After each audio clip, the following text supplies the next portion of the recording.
নমস্কার, নিউজ 18 প্রাইমে মিমি রয়েছে আপনার সঙ্গে। স্বাস্থ্য ফেরানোর চ্যালেঞ্জ, স্বাস্থ্যক্ষেত্রে রাজনীতিকরণে জিরো টলারেন্স।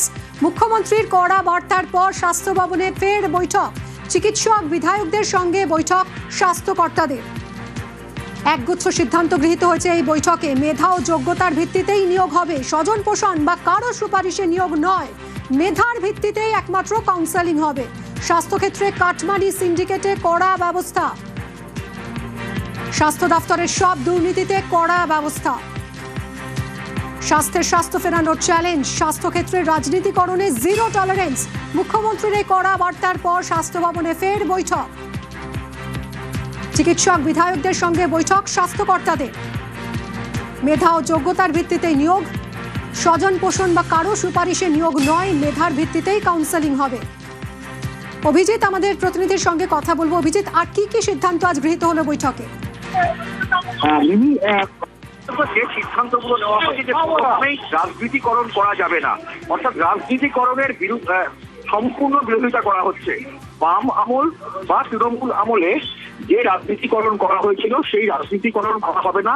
মেধা এবং যোগ্যতার ভিত্তিতে সম্পূর্ণ রকমের নিয়োগ হবে বা সমস্ত রকমের কাজ, স্বাস্থ্য দপ্তরের সমস্ত রকমের কাজ মেধা এবং যোগ্যতার ভিত্তিতেই হবে।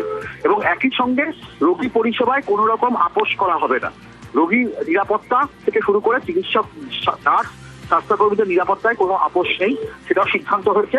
এবং জঙ্গলমহলের স্বাস্থ্য পরিষেবা উন্নত করার ক্ষেত্রে সব থেকে বেশি গুরুত্ব অর্পণ করা হয়েছে। জঙ্গলমহলের স্বাস্থ্য পরিষেবাতে সব থেকে বেশি গুরুত্ব দেওয়া হচ্ছে। এবং এই মুহূর্তে যেটা জানা যাচ্ছে যে আজকে যে বিধায়করা ছিলেন, জঙ্গলমহলের বিধায়ক যেমন ছিলেন তেমন ভাবে পূর্ব মেদিনীপুরের চিকিৎসক বিধায়ক ছিলেন, তেমন ভাবেই আমাদের কলকাতার চিকিৎসক বিধায়করা ছিলেন, সল্টলেকের চিকিৎসক বিধায়করা ছিলেন। এবং প্রত্যেকেই যে দাবিটা তুলেছেন যে এই রাজনীতিকরণ যাতে না করা হয় সেই বিষয়টা সুনিশ্চিত করা হয়েছে। এবং এই মুহূর্তে যেটা জানা যাচ্ছে যে এখনো পর্যন্ত যে অবস্থা, তাতে যেভাবে এই রাজনীতিকরণ করা হয়েছিল এবং দুর্নীতি আখর হয়ে গেছিল গোটা স্বাস্থ্য ব্যবস্থা, সেই কারণে দুর্নীতির ক্ষেত্রে কোনো রকম আপোষ করা হবে না। এবং দুর্নীতির ক্ষেত্রে যেহেতু কোনো রকম আপোষ করা হবে না, ফলে মেধা এবং যোগ্যতার ভিত্তিতে গোটা পরিষেবা চলবে এবং সমস্ত রকমের নিয়োগ হবে, এটা সুস্পষ্ট ভাষায় জানিয়ে দেওয়া হয়েছে। এবং সদর্থক ইঙ্গিত হিসাবে বলা যেতে পারে যে আজকে সল্টলেক স্বাস্থ্য ভবনে যে পরিষেবা করা হয়েছে, সেই যে বৈঠক হয়েছে সেই বৈঠকের ক্ষেত্রে সমস্ত রকম ভাবে মেধা এবং যোগ্যতার ভিত্তিতেই যে এই গোটা পরিষেবা চলবে সেটা ইঙ্গিত দেওয়া হয়েছে রাজ্যের স্বাস্থ্য। অনেক ধন্যবাদ। আমরা ইন্দ্রনীল খায়ের বক্তব্য শুনবো। শুভেন্দু অধিকারী মহাশয় পরিষ্কার বার্তা দিয়েছেন যে হাসপাতালে মানুষ আসবে আরোগ্য মন্দির হিসাবে, সেখানে মানুষ আসবে, চিকিৎসা হবে এবং যাতে তিনি চিকিৎসা পান তার সুব্যবস্থা থাকতে হবে।